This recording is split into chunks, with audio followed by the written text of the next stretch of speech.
Hello, everybody, and welcome back to the Charity Charge Show for our nonprofit audience. Just again, outside of this podcast and nonprofit spotlight series, our goal is to provide equitable access to financial resources for nonprofit leaders. So if that's something that speaks to you, please reach out to us at Charity Charge. Courtney, thank you today for joining us. She is the executive director of the Blue Star Families Chicagoland chapter.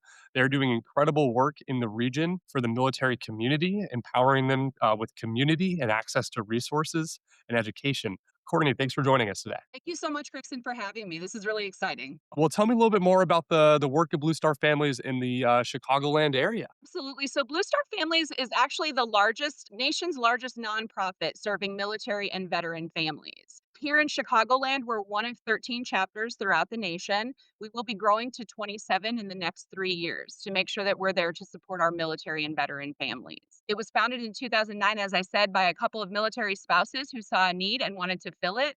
We actually currently put out the largest military family lifestyle survey outside of DoD, and we use that data to guide our programming. So it shows us where the pain points are of military and veteran families, and then we're able to try to figure out ways to help kind of ease those pain points and make things a little easier for them. That's incredible. Well, I'd love to learn a little bit more about the survey. What are the pain points that the military community is feeling right now? Yeah, so there's a lot of them. Income and financial security is certainly one of them. Food insecurity is another one that always comes up high on the charts. Spouse employment, and employment is definitely a pain point. And if you think about it, it makes a lot of sense as our military families are typically moving around the country or the world. Many times, spouses then have to quit their jobs and find new jobs. And we have a full program that's actually called Do Your Part, where we try to encourage other corporations to support military families in different ways, such as, maybe making their job remote, or if there's a way that they can transfer once they PCS to a new location. So we do a lot of work in that area. And then certainly a lot of work focused on, because we know from that survey that really 70% of military families do not feel connected to the communities that they're living in. And we know when someone doesn't feel connected to the community that they're living in, that leads to social isolation, and social isolation leads to lots of things, then that road we don't want to go down. So we're trying to be proactive. How can we then step in, make sure that those families do feel connection to that community?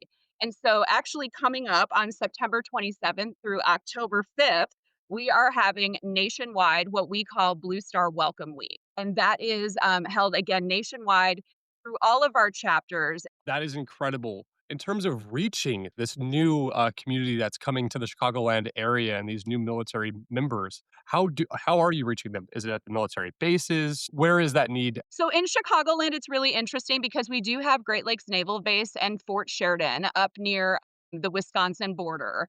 But Illinois also has a very large Guard and Reserve population. And so we focus on all of those as well as the veteran population. In Chicagoland alone, there's over 300,000 veterans. And so we don't want to miss out on that population either, because we are also serving them. We have, a fantastic caregiver program as well. And we're actually in Chicagoland putting on our first ever caregiver symposium on November 1st that will be hosted at the College of DuPage. And it is actually being done in collaboration with the Elizabeth Dole Foundation, the Carter Center, and the Red Cross Military Veteran Caregiver Network. So we've pulled out all the big guns for this symposium and really hoping to make it a space that is welcoming for military and veteran caregivers, where they can meet some other people who may be experiencing some of the same things that they are, and also learn some tools and resources that they can have in their toolbox to make their lives a little bit easier through the process. That is incredible, and the resources that you're providing for the community in the area is amazing, and kind of meeting the need at all levels, right? The community, the education, and the resources. I w Absolutely. I would love to dive into your background in the nonprofit space. What is your journey, you know, arriving as the executive director out there in the Chicagoland area? Well, it definitely has been a journey. I will tell you. I actually spent over 25 years working in higher education, but all of those years were spent at either state institutions or private nonprofit institutions. So I worked in nonprofit really kind of my entire career, but in a different sector. And then in about 2016, I had to pivot the state of Illinois legislation could not pass a state budget, and I found myself working for a state institution and was one of 350 people that all lost their job at a university on the same day. And so then having to figure out what's next, right? Like that you got to figure something out.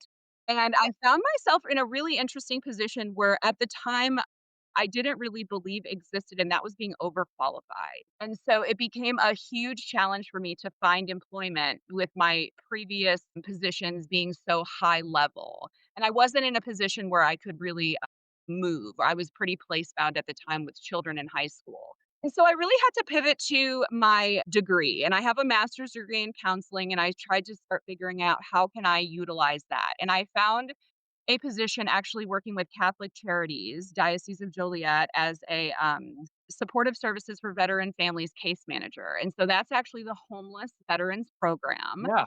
through the VA. And so I was able to serve as a case manager, and in doing so, found a passion in working in the veteran and military community. And I think partially it's because it's very personal for me.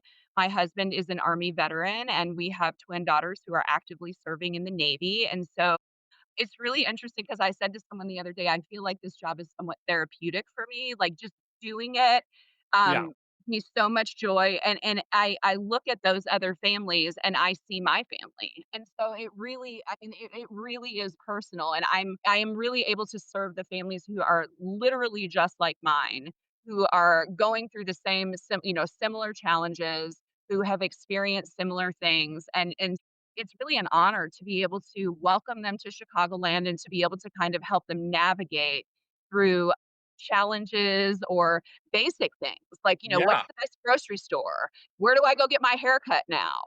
Like Just being who's a the best friendly face. pediatrician? Yeah. Exactly, exactly. And just being kind of that friendly neighbor, right? Like just being that neighbor to welcome them and just kind of be able to give them some advice, some guidance, and just assist them in kind of navigating those everyday things. That is incredible.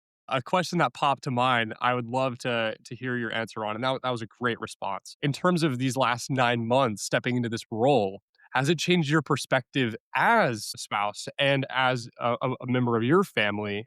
And how has it informed that aspect as well? It's definitely has I don't know that it's changed my perspective. I think it's reinforced it. I think because I worked in the military and veteran space before, I was already familiar with the challenges of military families, although it was much more on the veteran side than it was on the active duty side. And so this has really broadened my perspective, I would say, to many of the challenges that active duty military families are facing. So definitely in that way. And it just it tugs at your heartstrings when you've experienced some of those same kind of things, and you don't want other people to have to go through the hardships that you've already gone through. And so Yeah. if you can help prevent some of those things, and honestly, some of those things are really easy, right? And like literally, like where do I find, the best grocery store, or where do I go get my haircut? Like those are real things. Like when you think about your place bound, you've gone to the same hairdresser for a decade, right? And so now you have to start over every 3 years finding a new person to cut your That hair time or a and new energy and doctor. effort. Yeah. It's over and over and over again. And also, the kids too. It's just so heart it warms my heart to be able to walk into a room with all of these military children and just see their resilience and their joy and how they are so able to function in spaces that many people, even adults, would freak out about, right? Like they would not know how to function. Imagine yourself having to move every 2 to 3 years and literally start everything over. These kids are doing it sometimes, five, six, seven times during their school career. And so but they seem to be able to adjust in this like miraculous way that again many of us even as adults would have challenges with. So when you get to be around them and they see you and they know that they're getting ready to have some fun and make some memories with their families because they're coming to your events and you're able to answer questions for their parents, it's really impactful work that we do. And something I would love to dive into as well. Over these past 9 months, stepping into the role, How is it do you feel like you have your feet under you now? How much of that, how was that learning process? And, do you feel like you're kind of, settled in? Not yet. I still feel like I got my sea legs going, right? Like they're I'm not quite I don't have my feet planted quite yet. I'm getting there. I feel like, I feel like honestly it's going to take me a minimum of a year and a half to really feel like I can stand firmly planted. The relationships that I am forging right now are all new relationships. These are not relationships that our organization or our chapter has previously had. And so creating those relationships and fostering those relationships takes time. It takes time to figure out how to get to the right person. And so having to really be strategic in how I'm spending my time, in the contacts that I'm going after, and figuring out how to get to the right people, and my time management is really critical to to just being effective in any way. That is incredible. In terms of building those relationships, that's so important within the nonprofit space and community. How has it been navigating these, partnerships and this, kind of community building aspect of your role? I will tell you, it's actually been fascinating and a lot of fun. I have found I will talk to anybody who will listen to me, like literally. Anyone who will listen to what I have to say, I'm going to tell them about all of the really cool things that we are doing at Blue Star Families. What I found that has actually created is I've yet to have a conversation like that, even though really I just want to tell them about what we're doing, that doesn't end up with them saying, I can help you with and that they're so random, like, they literally come out of nowhere. It was not any intention of mine to go after that person to get assistance in that area. It's literally me just sharing all of the really cool things that we're doing, and then I say something and someone else says, "Oh, Courtney, I have a contact there." Or, "Oh, Courtney, I wanna be a part of that," or whatever it is, and so really, the magic to me, it is literal magic, just watching those things kind of unfold, and I think about certain companies where we were literally I was cold calling. I literally picked up a phone and called an 800 number and was like, "Hi, I'm trying to get in touch with someone who is willing to talk to me, and this is what I'm doing." And I've really found that even though they're cold calls and cold calls can be rough, and sometimes it takes you 5 phone calls of 5 different people to get to the right person in the same company, and sometimes it takes months, right? Like, I finally just had a phone call with a company that I literally have been trying to get into for 6 months. And so you have to just be patient, but you also have to be diligent. You can't give up on, just kind of like letting it go because it doesn't happen the first, fourth, fifth, 10th time. You still have to be diligent and kind of going after and figuring out, if that didn't work, what's another way? Who do I know that's on LinkedIn that might be connected to somebody there? Who can I talk to where there's a company that might have a connection to that company? Any of those things. And really, it's kind of, you almost become like a detective in a certain way, like trying to figure out, like, how can I figure out how to get to that person?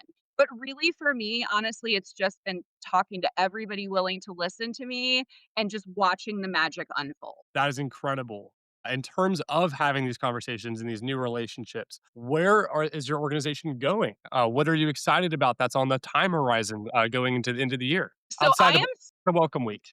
I am super excited. We have a Nourish the Service program coming up, and we are partnering with celebrity chef Chris Dodson. He actually is also an Army veteran, and he happens to live in the Chicago area. And so, Chef Chris has agreed to partner with the Chicagoland chapter.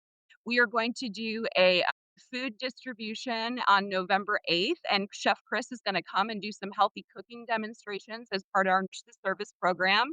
He's Amazing. actually also committed to showing up on, what to one of our activities in Welcome Week just to come and meet some of our families, so we're really excited about that. During Welcome Week, one of our activities is actually gonna be sponsored by Oreo Cookies, and Oreo's gonna be there doing some Oreo challenges with some of the families. We've rented out an old Chicago fireboat that's owned by a veteran and operated by a veteran, and he's gonna do a couple architecture tours for a bunch of our families. We have Stars, Stripes, and Holiday Wishes coming up in December to celebrate the holidays and make sure that our families and our children have gifts, and give them a little holiday cheer. So we've just got some really cool and exciting things coming up that we're working with the Chicago Cubs and the Chicago Bulls on a couple different things to surprise some of our families. So there's just some really, really exciting things on the horizon. That is incredible. And thank you so much for coming on and sharing a little bit more about your work. It sounds like y'all are making an incredible impact out there in the Chicago area for the veteran and military community. If as you know, our listeners listen in, I hope that they are enjoying their welcome week across the nation, and that they're feeling welcomed in their new community out there in Chicago with you, Courtney. Thank you so much, Grayson. That's what we aim to do. We want to connect our military families to each other as well as bridge the divide between the military and civilian communities. That's what we're here for. Amazing. Thanks, Courtney. Thank you so much, Grayson.